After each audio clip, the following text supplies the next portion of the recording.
DJ Abe YouTube channel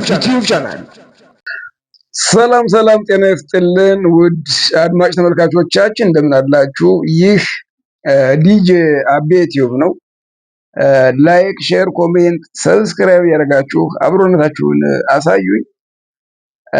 ዛሬ ደግሞ ወደ እናንተ ይዤ የመጣሁት ሀሳብ የራሴን ገጠመኝ ነው ወይ ደግሞ ሌሎቻችሁ በዚህ አጋጣሚ የደረሳችሁ ሰዎች እንደምትኖሩ አምናለሁ። ምክንያቱም አንዳንድ ሰዎች ትናንት ከእናንተ ጋር በችግራችሁም በደስታችሁም አብረው የነበሩ በተቻለ አቅም ትንሽዬ ጠብታ ወይ ደግሞ ትንሽዬ አሻራችሁን በችግራቸው ያስቀምጣችኋላቸው ሰዎች ከሆነች ቦታ ሲደርሱ ትናንትን ከነጭራሹ ይረሱትና እናንተ ዝቅ ለማድረግ ይሞክራሉ ወይ ደግሞ ራሳቸውን ተገቢ ያልሆነ ቦታ ይሰጣሉና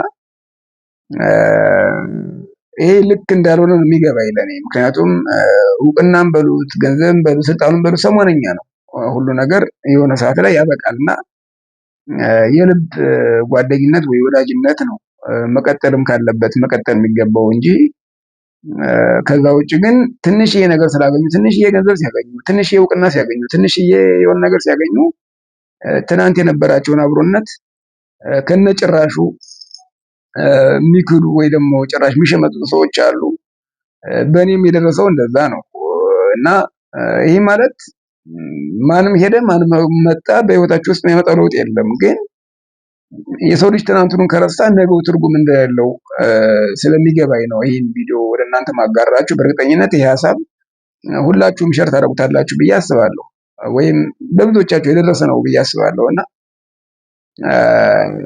ያው ታሪኩን ማወራላችሁ ሰዎቹን ገልጬ አይደለም፣ ግን ያው በገደምዳሜ ሀሳቡን ላወራላችሁ። ዲጄ አቤ ዩቲዩብ ቻናል የሆነ ፕሮዳክሽን ነበረ እና ፊልሞችን ካስት ኤጀንቶች ምናምን የሚሰራ ፕሮዳክሽን ነው እና አንድ ካሜራማን፣ አንድ ደራሲ፣ አንድ ዳይሬክተር ያቀፈ ሆኖ ከዛም በኋላ ካስት ኤጀንቶችን ይሰራሉ፣ ዳይሬክቲንግ ይሰራሉ፣ የተለያዩ ነገሮችን ይሰራሉ። በከተማው ላይ የታወቁ ናቸው፣ በካስት ኤጀንት የታወቁ ናቸው። ፕሮዳክሽን ያላቸው የራሳቸው ፕሮዳክሽኑም ይታወቃል። ከዛም አልፎ በሆነ አጋጣሚ እኔም እነሱ ጋር በስራ አጋጣሚ ተዋወቅኩኝ። ከዛ ከስራ ባልደረባነት አልፎ በጣም ቤስት ጓደኛሞች ሆንን። በጣም ጥሩ ጓደኛሞች ሆንን ከሁላቸውም ጋር። እንደነገርኳችሁ አንድ ካሜራማን አለ፣ አንድ ደራሲ አለ፣ አንድ ዳይሬክተር አለ እዛ ከሚሰራው። እዛ ደግሞ የደራሲው እህት ደግሞ አለች አንዲት ተማሪ እና በቃ ከሁሉም ጋር በጣም ጥሩ ወንድም ሆንኩኝ እኔ። አብረን በጋራ መስራትም ጀመርን እና ከዛ ከፕሮዳክሽኑ በተጨማሪ ሆቴል ነገር ከፈቱና መስራት ጀመሩ። እኔም የሆቴል አካባቢ ሙያውም ደግሞ ስለነበረ ከፕሮዳክሽኑ በተጨማሪ ሙያውም ስለነበረኝ አንዳንድ ነገሮች ዝም ብዬ አማከራቸው ነበረ። ከዛ መሀል ላይ እንትኑ ማለት በቃ ወይ የተከራዩት ቦታ ይሆን አላውቅም፣ ወይ አቅርቦት ከሆነ አላውቅም እና የሆቴሉ ጉዳይ እንደፈለጉት አልሄድላቸውም። ከዛ ማለት ይህ ደራሲው ካሜራማኑና ዳይሬክተሩ አለ። ግን ደራሲው ጋር በደንብ ቅርበት ነበረን። ልክ ከሁላቸው ጋር ቅርበት አለን። በእርግጥ ግን በይበልጥ ደግሞ ደራሲው የሚደርሰው ልጅ አለ። እሱ መጥቶ አዋራኝ፣ እባክህ እንዲፈልገን ነበር፣ የተወሰነ ሳንቲም ፈልገን ነበር እና ለተወሰነ ለአንድ ወር 2 ሳምንት ወይ ለአንድ ወር የሚሆን ስጠን እንዲህ እንሰራ ምናምን አለኝ። እንደነገርኳቸው የነበረን ቅርበት በጣም የሚገርም ስለነበረ አላቅማማውም። ኧረ ችግር የለውም ግን ለአንድ ወር ነው፣ እኔ ደግሞ ሌላ ስራ ስለምሰራበት ለአንድ ወር ነው አልኩት። ችግር የለውም አለኝ። ሰጠሁት። አንድ ወርም አለፈ። እዛ 2 ወር ምናምን እያለ እንትን አለ። እዛም በኋላ የነበረበታቸው ሁኔታ እኔ ሳንቲም ደፍሬ ለመጠየቅም አላደረገኝም። ማለት ሆቴሉን በሚፈልጉበት መንገድ አልሄደም። ፕሮዳክሽኑም በጣም ብዙ ስራዎች የተጓተቱ መጡ ምናምን ነገር እና እዛ ማመዛዘን ጀመርኩ። አሁን ሳንቲም በዚህ ሁኔታ ውስጥ ነው ሳንቲም ብዬ እንዴት አስጨንቃቸው፣ ስለዚህ ኖርማል እንትኑ ይሻላል፣ ጓደኝነቱ ይሻላል ምናምን ብዬ እዛ ሆቴሉን ከነጨራሹም ተውት። እዛ ፕሮዳክሽኑ መንገዳገድ ጀመረ። እንደዛም ሆኖ በቃ በቻልኩት አቅም ከሳንቲሙ ሰው ያኛው በብድር መልኩ ስለሰጠዋቸው ነው እንጂ በቻልኩት አቅም በቃ እንትን ማለት ጀመርኩኝ። በቃ ለደራሲውም፣ ለካሜራማኑም፣ ለዳይሬክተሩም በቃ ባገኘኋቸው አጋጣሚ እደግፋለሁ። ባገኙት አጋጣሚ በቃ ምናምን ከመኖሪያ ቤታቸው እሄዳለሁ፣ አብረን እናሳልፋለን ጊዜ እንደዚህ በቃ በተቻለ አቅም የተደጋገፍን እንትን አልን። ዲጄ አቤ ዩቲዩብ ቻናል ከዛ እንትን ጀመሩ ማለት በቃ ዘፈን የሚዘፍኑ ልጆችን፣ ትወና የሚሰሩ ልጆችን እንደዚህ እየሰበሰቡ ማሰልጠን ጀመሩ። መሀል ላይ ካሜራማኑ እና አንዲት ለመዝፈን ልትዘፍን የመጣች ልጅ ፉንቃ ነገር ጀመሩ መሰለኝ። ከፕሮዳክሽኑ ወጡ፣ ከነጭራሹም ወጡ። እዛ ፕሮዳክሽኑ እንደተፈለገው መንገድን መቀጠል አልቻለም። ፕሮዳክሽኑም ተዘጋ። ከዛ ዳይሬክተሩ ዋናው የፕሮዳክሽኑ አቋቋሚ ዳይሬክተሩ የሆነ ቀን ወደ እኔ መጣ። የሆነ ፖርሳ ሻንጣ ምናምን ወረቀቶች ምናምን ያሉበት ዶክሜንት ነገር ምናምን ይዞ ወደ እኔ መጣና አይ ፕሮዳክሽኑ ሊቀጥል አልቻለም፣ በቃ ገሌ ደግሞ የሆነች ዘፋኝ ጋር ተፋቅሮ እንትን ጥሎት ወጣ።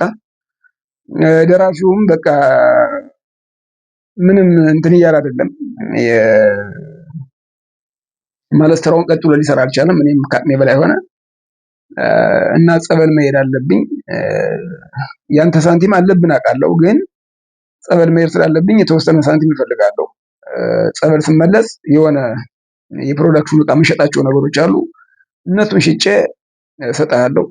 አሁን ሳንቲም እና የሆኑ አንዳንድ ነገሮች የሚያስፈልጉኝ ነገሮች አሉ፣ መጽሐፎች፣ እንደዚህ ልብስ ምናምን የሚያስፈልጉ ነገሮች አሉ፣ ስጠኝና ስመለስ የፕሮዳክሽኑ ዕቃ የሚሸጡ አሉ፣ ሽጬ የባለፈውን ሳንቲም የአሁኑን እሰጥሃለሁ።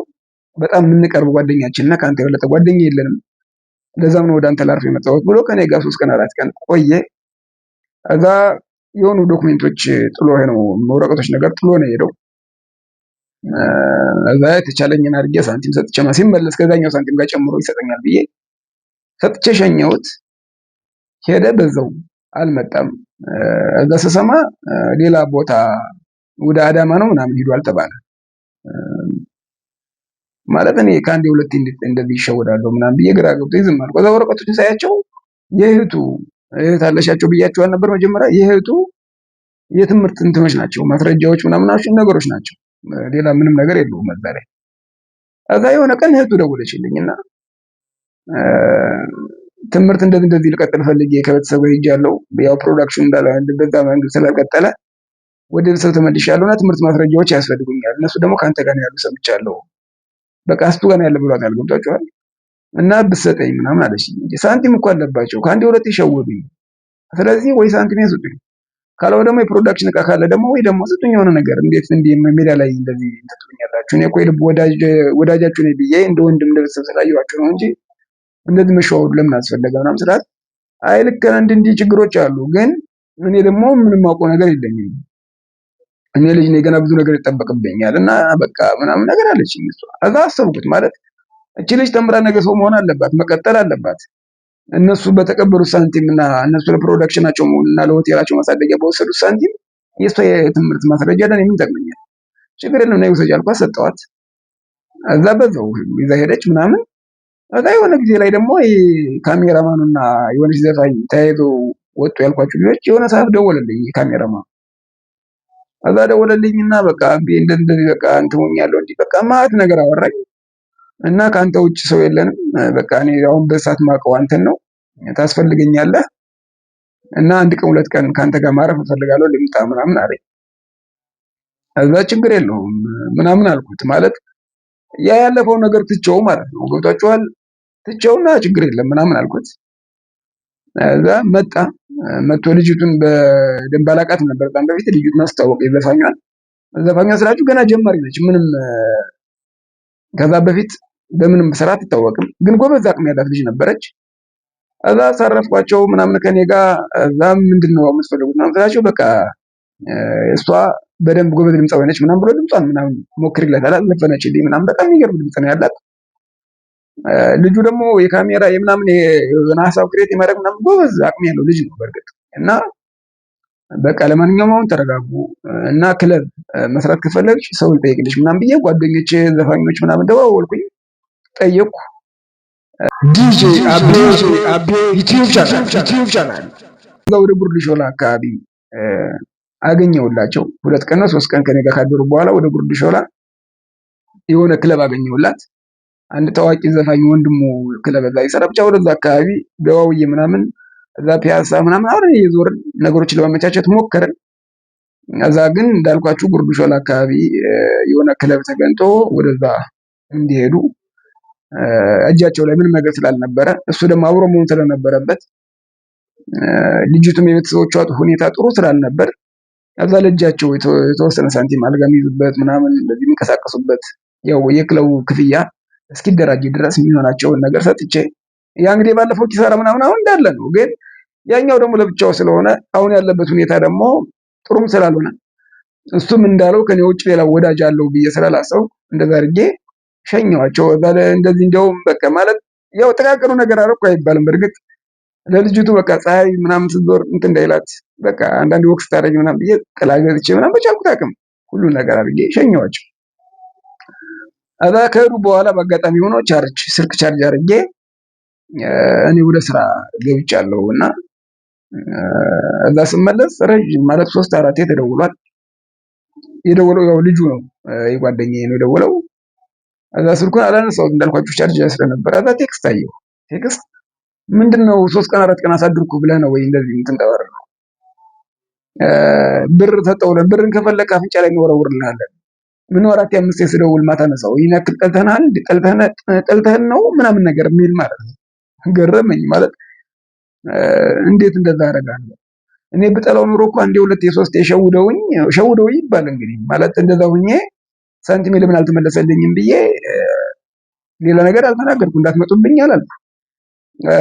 ወንድሟ በሸወደኝ ነገር እህቱን አላስቸግራትም፣ የትምህርት መረጃዋን አላስቀርባትም ብዬ ሰጥቼ የሰጠው ሰውዬ እዛ እሱ ሲመጣ እንደ እንግዳ ጓደኛዬ ብሎ ለፍቅረኛው ስለነገራት አላሳፍረውም ብዬ ተቀብዬ ተራሩጬ ፒያሳ የለ ምን የለ 6 ኪሎ የለ ስንዞር አብረን ለስራ ጉዳይ ስራ ለመፈለግ ለሷ የሚሆናትን ቦታ ለመፈለግ ስንት ስልክ ስደውል ስዞር ሰንብቼ እዛ ያለው ነገር አመቻችቼ በሸኘው ሳንቲም እንወረውርላለሁ ምናምን የሚል ቴክስት 3-4 የተደወሉ ስላልተነሳ ብቻ ማለት ነው።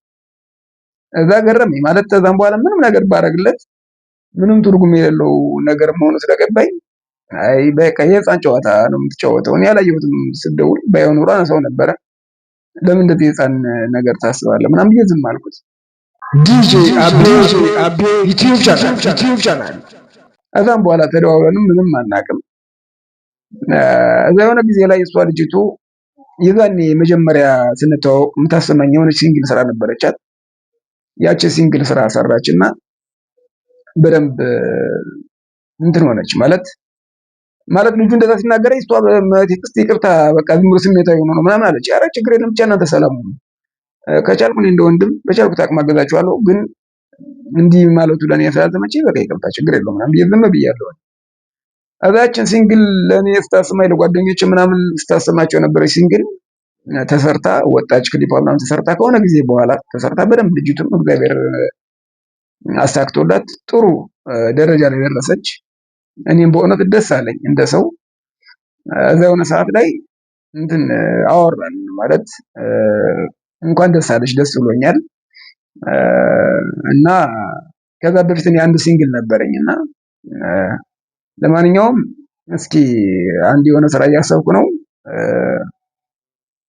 ታግዥኛለሽ አንቺ ምናምን ስላት አይ እኔ አሁን ግጥምና ዜማ የምሸጠው ምናምን ብላ ከፍ አድርጋ የሆነ ነገር ማለት እየፈለገች እዛ አይ እሱማ በነፃ እኮ ሊሆን አይደለም ግን እንደው ሀሳቡን ያልኩሽ ምናምን ስላት እዛ የሆነ ብር ጠራችና እስከዚህ ነው የምሰራው ከፈለክ እሰጥሃለሁ